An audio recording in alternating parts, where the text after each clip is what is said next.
Hey everyone, thanks for checking out this video about Sabu and ECW. I wanted to share something quickly with you before starting today's video. I was browsing through my Twitter feed and I came across a link posted by the great Brian Zane from Wrestling with Regret. Brian shared a website that showed the top 100 wrestling YouTube channels based on views and the like, and guess what? We just made the list. Wrestling Bios just about made it. The channel was ranked 96th and I couldn't be happier. It hasn't even been a year since the channel relaunch happened, and in just 7 months, you guys have helped Wrestling Bios beat thousands of other wrestling channels. So I wanted to personally thank everyone who has watched, commented, or subscribed to the channel. I don't like to push for subscribers and the like. I don't ask you guys to subscribe during the videos, and I don't push the merch page or the Patreon. It's all been you guys who made the decision on your own to stick around. And for a guy who does this all by himself, with no staff, just me and my dog here to keep me company, I've been truly blown away by how many people watch these videos that I know clearly need some fine tuning and some polish. So again, thank you so much for watching the videos that I put out, and who knows, maybe next year we will move up in the ranks. I hope you enjoy today's video.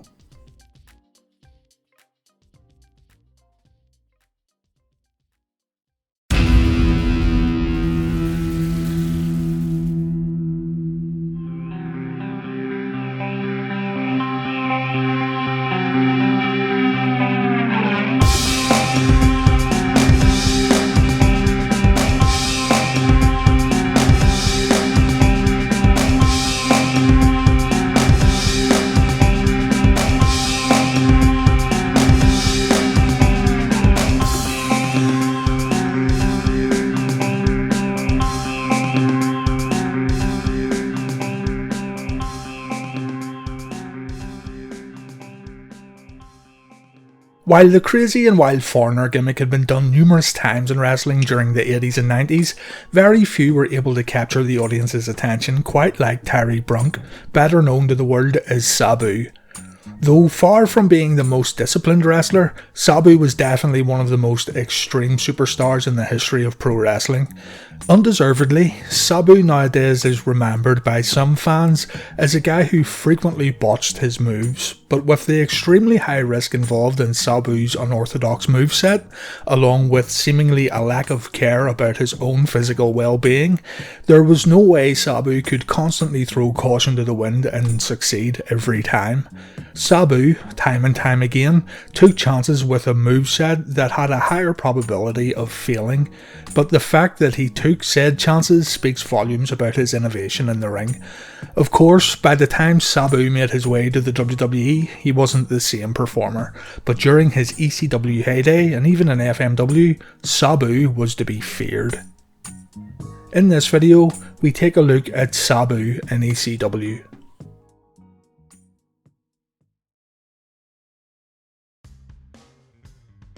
Sabu was trained by his uncle, the original Sheik Ed Farhat. The Sheik and Sabu would share quite a lot of traits, as Ed wouldn't be afraid to use foreign objects to open up his opponents.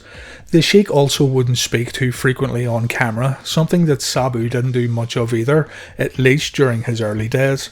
Sabu began working for his uncle's promotion Big Time Wrestling, being billed as Sabu the Elephant Boy and also being known as Terry SR. The SR stood for Sheik's Revenge. Sabu also spent around 2 months in the USWA as Samu, working for the promotion before making his way to Frontier Martial Arts Wrestling in Japan during 1991. I already went into some details regarding Sabu's early relationship with Rob Van Dam in the RVD ECW video, so I won't repeat the information here. But in short, RVD trained with the original Sheik and Sabu, and thus RVD and Sabu became good friends. They would tag together, wrestle against each other, travel together, you name it. You can learn more in the RVD video, but I feel I need to point out the RVD relationship in this video, as the careers of Sabu and RVD would cross over numerous times.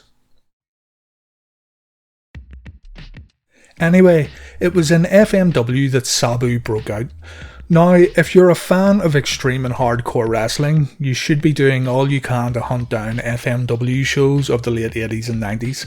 Understandably, hardcore wrestling is not for everyone, and as time has passed by, a lot of fans see hardcore wrestling as unskilled. However, you have to take yourself back to the time period when the internet wasn't in everyone's homes and finding shows online simply was not a thing. Fans would tape trade, which in turn made these hardcore Japanese shows all the more elusive. When you finally got your hands on such a tape, exported by someone in a different country and maybe copied a few dozen times before it fell in your hands, it felt like some sort of forbidden and outlawed footage.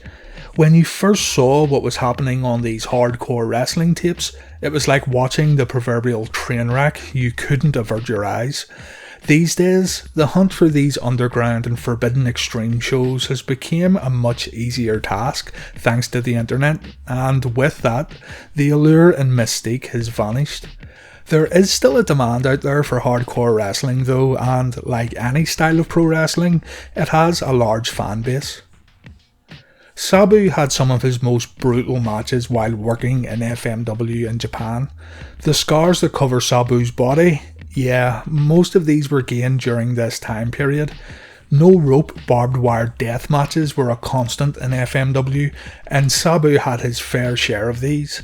From 1992 to 1993, there are a staggering 34 no rope barbed wire matches reported for Sabu and FMW. This is insane. There's a match also where Sabu tags with the Sheik, and it has to be seen to be believed. The ropes have been removed and replaced with barbed wire, but over the barbed wire are gas-soaked sheets.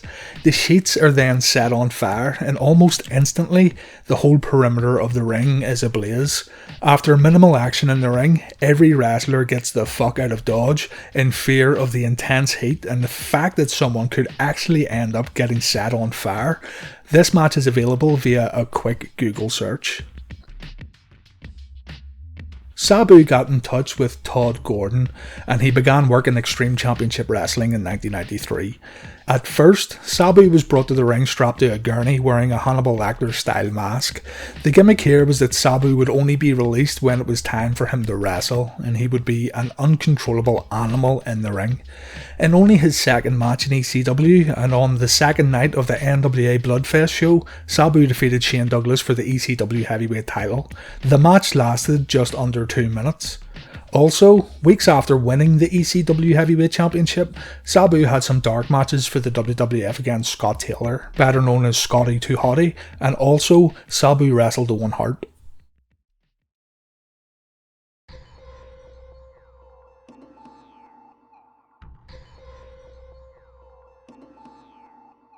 Tables and chairs quickly became expected when Sabu would work matches. Sabu would leap from chairs to the ropes to his opponents who were laid out on tables. Springboard moonsaults, top rope leg drops, nothing was off limits as Sabu set up chairs and tables, bouncing from one piece of equipment to the next. As mentioned at the top of this video, the room for error here was great, and even though Sabu would miss his mark sometimes, when he landed the planned move, it looked exciting as hell. Nobody was doing this stuff in the States at the time, and Sabu quickly became a must-see attraction in American wrestling. Quote Sabu, "Everybody thinks ECW was a plan. It was not a plan. It happened. I happened to be at the same place at the right time as Paul Heyman, and he said go out and do anything you want, so I did, and I got over. It wasn't extreme when I first got there, it was just hardcore. Hardcore as in bad lighting, shitty arena, and they did gimmick matches. When I came in, I added acrobatics to that hardcore and I made it extreme. There wasn't the word extreme until I came into it." At the end of 1993, Sabu dropped the ECW Heavyweight title to Terry Funk at the Holiday Hell show. Keep in mind that Sabu wasn't an exclusive ECW wrestler at this point. He was still travelling to Japan for weeks at a time to compete in FMW, so you can only imagine what Sabu was putting his body through in these early days.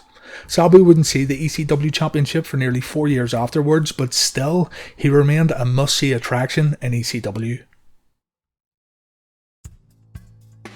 In February of 1994, ECW held the Night the Line Was Crossed show in the old ECW arena. The main event featured Sabu, Terry Funk and Shane Douglas in a three-way dance, and this one is worth a watch. The match goes to a 1 hour time limit draw, but you do get a good look here at 3 of ECW's most prolific names in one match. After this match, much of early 1994 saw Sabu working in FMW, coming back to ECW in the middle of the year to have matches with the likes of Too Cold Scorpio, Cactus Jack and Shane Douglas. An infamous moment in ECW history occurred at the November to Remember pay-per-view in 94 though, as Sabu was scheduled to take on Chris Benoit. In the opening minutes of the match, Sabu gets dropped on his head when a back body drop goes wrong. Now, the story goes here that Sabu broke his neck, and I'm not disputing that for a moment, but if you take a look at Sabu's recorded match history, he didn't really take any time off after the Benoit match. He's back to work 2 weeks later, working against Cactus Jack and the Malenkos before taking himself off to FMW once again. Again, I'm not saying that Sabu didn't legit hurt himself in this match, I'm just pointing out that the guy was working again pretty much straight away after what is considered to be a career-ending injury. The beginning of 1995 saw Sabu work in New Japan Pro Wrestling before coming back to ECW to win the tag titles along with the Tasmaniac. Their feud with Public Enemy was good and it was drawing audiences, but in the middle of 1995, Sabu no-showed an ECW event and decided to work in New Japan instead. Sabu was getting paid much more for the Japan dates he worked, and as crazy as it sounds, he double booked himself in hopes of being able to work both shows. Paul Heyman was furious and he fired Sabu. Not only was Sabu fired, but Paul Heyman fired him publicly at the event that he no-showed. So Sabu stayed in Japan throughout much of 1995, even having some matches in WCW thanks to the relationship between New Japan and World Championship Wrestling. By November to Remember 95, Sabu was back in ECW, defeating Hack Myers before finishing up his New Japan commitments. Sabu would spend 1996 between ECW and Big Japan Pro Wrestling, another company that specialised in death matches and hardcore wrestling. Sabu gained further attention in ECW when Rob Van Dam made his way to the company in 96, as the pair had an incredible series of matches together. The pair would team up by the end of the year, creating an exciting tag team in an already top tier tag division. RVD and Sabu would become 2-time tag champions in ECW. ECW Born to be Wired featured a match between Sabu and Terry Funk, and it included one of the more memorable moments in ECW history. Sabu cut himself open on barbed wire when Terry moved out of an Air Sabu attempt. With his biceps tore open, Sabu asked his manager Bill Alfonso to grab some tape. Sabu then proceeded to tape up the huge gash on his bicep, and he continued to work the match. This ended up being the last barbed wire match in ECW history, as Paul Heyman stated that it could never be topped. After the match ended with Sabu winning the ECW Heavyweight Championship, both men were so badly tangled up in barbed wire that it took staff with wire cutters to set them free. It was brutal. Sabu dropped the title a week later at ECW Hardcore Heaven 97 to Shane Douglas. Sabu continued to tag with Rob Van Dam while working singles matches with the likes of The Sandman, Lance Storm, Jerry Lynn and Mikey Whipwreck. He feuded with Taz towards the end of 1998 and worked in both FMW and ECW in 99. Sabu had a great match against Rob Van Dam in October of 99, which went to a 30-minute time limit draw for the ECW TV title, but the writing was on the wall here for Extreme Championship Wrestling. Talent wasn't getting paid and the big names were jumping to either WCW or the WWF. Quote Sabu, "The talent got rated, Vince or WCW got the talent. It dwindled down and no one was getting paid at all. I wrestled every night like I was making $1 million in ECW, but I wasn't. I went months and months without getting paid and didn't notice it until my bank account was gone." Sabu would continue to wrestle across a wide range of promotions in both Japan and America after ECW's closure. He was involved in Combat Zone Wrestling, IWA Mid-South, the WWA and TNA, just to name a few places. He also found his way to the WWE during the ECW revival, but that's a story for another time. Sabu's ring style, moveset, even his attitude may not be to everyone's liking, but it can't be denied that he stood out as an incredibly unorthodox and unpredictable wrestler. His rise in ECW came at a time when other promotions were all too happy to present a basic and safe in-ring product. Whether you call it extreme high risk or whether you call it reckless, that's up to you, but no one can say that Sabu didn't make an impact in ECW during its glory days.